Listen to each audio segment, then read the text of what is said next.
Yan, maulan ngayon. Nilalakad ko lang to usually kasi mga 5 minutes walk lang pag papunta sa gym. Pero baka mamaya mas stranded ako doon, hindi ako makauwi, hindi ako makakain agad. May Dasmariñas, ayan yung gym. Nagpapakita ko sa inyo guys. Ayan, ang ganda ng gym, diba? Flex zone, kita-kita. Dito ako nagpa-parking sa sa court ng village namin. Ayan. So tatakbo tayo ngayon na parang boksingero. Wala akong payong eh. Oh, sasa.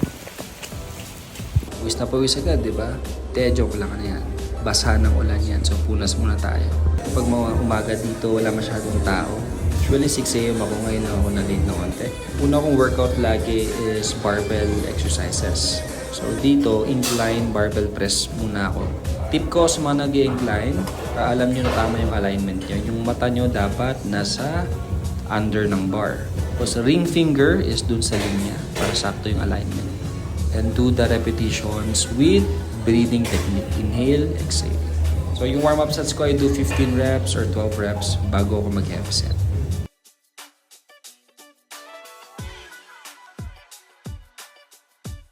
So ayan, dagdag ng konting weight.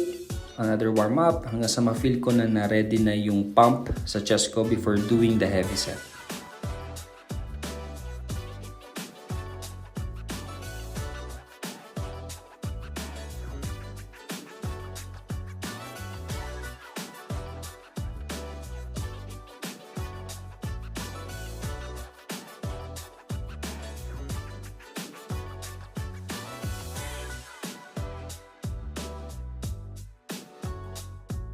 Last warm-up set ko bago ko ma-feel talaga yung heat kasi medyo malamig na ulan eh. Make sure ko na may mind-muscle connection na ako before I do the first working set.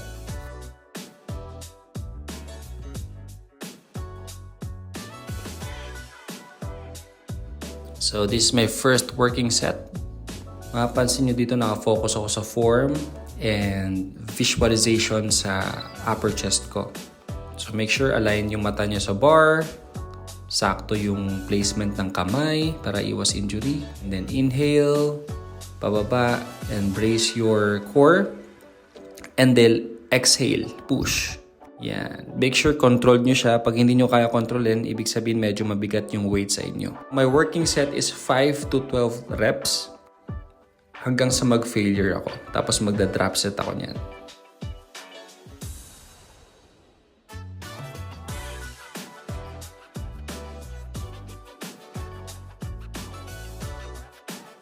Tapos syempre hindi kompleto ang gym kapag walang chika minute at wala kang tropa. So ayan, kapag may tropa ka, sometimes sasabay sa'yo sa buhat mo yan.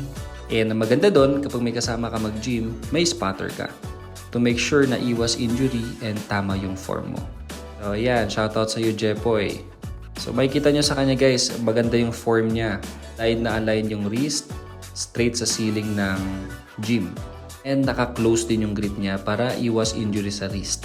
Ito binibigay ko sa kanya lahat ng buhat. Assist lang ako pag pataas. Good job, idol!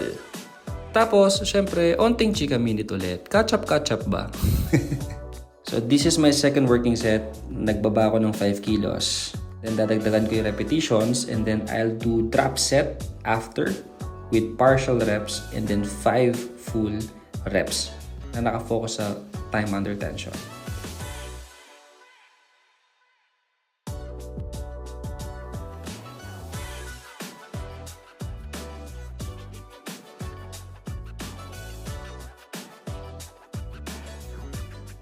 Pinast forward ko na dito.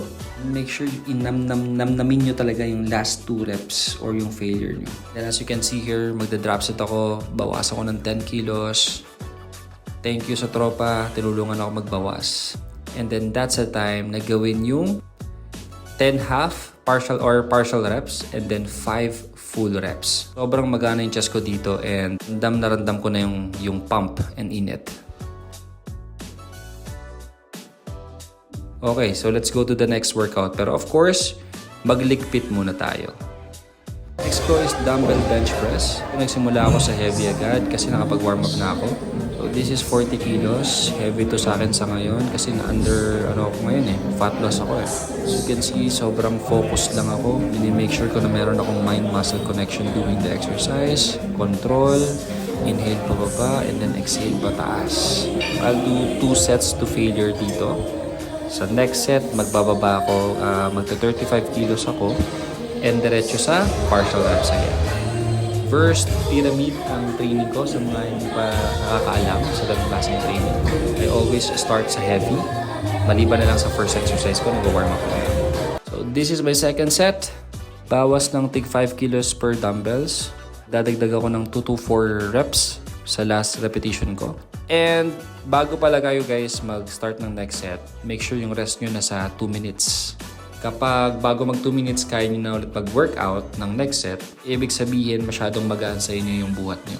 Hindi nyo masyado na push yung limit nyo. So make sure sa loob ng 2 minutes is sinusulit nyo yung pahinga nyo. And ayan, I feel the failure there. Wala tayong spatter kaya may reserve ng onte. And makikita nyo dito diretso ako sa drop set. Hinahanap ko lang yung 25 kilos. Sa drop set na to, ang gagawin ko guys is 10 partial reps and then 5 full repetitions. Sa exercise na to, magana yung chest ko and feel ko na talaga siya. Nangangalay na siya and binabawi ko sa hinga, sa breathing technique.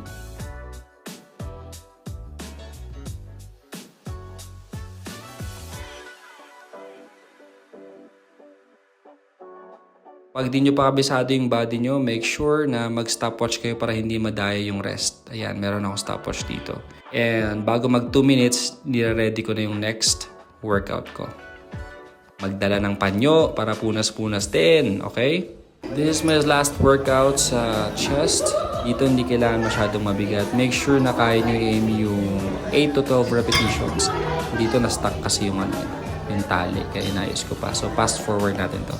2 sets to failure din to. Pag masyado magaan sa inyo yung first set na kaya nyo hanggang 12 or kaya nyo pa mag 15, bigatan nyo ng onte. So in this way, make sure na i-stretch nyo yung chest nyo at the same time na i-squeeze nyo siya pagka-push. Yan.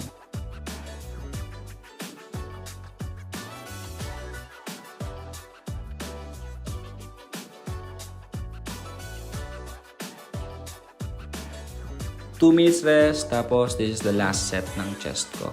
Diba, sobrang bilis lang ng workout ko and sobrang basic lang guys. So always focus sa form and make sure naramdaman nyo yung stretch and yung squeeze. Yan.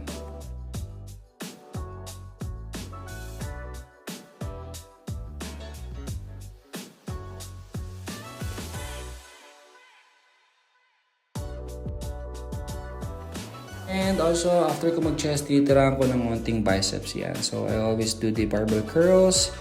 And yung isa ko is dumbbell curls.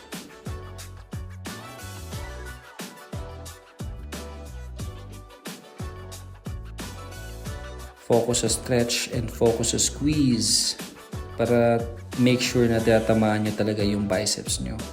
Next is hammer curls, one of my favorites kasi ito talaga yung nakapagpa-build ng size ng biceps natin. So make sure wala masyadong momentum dito at up to failure kayo kahit 2 sets. So we're done. Ayan, nakita nyo, pump na pump yung muscles natin. Bawas na bawas yung water weight natin. Here's my eggs. Ready na siya. Kakainin ko na yan. 5 yan. And then 2 scoops of whey protein. I mean isolate. Oh, bagus na siya. Oops. Ayan. May mga tanong kayo, mag-comment lang kayo below. Tapos, next natin is back workout naman. Always be the best version of yourself. Be limitless.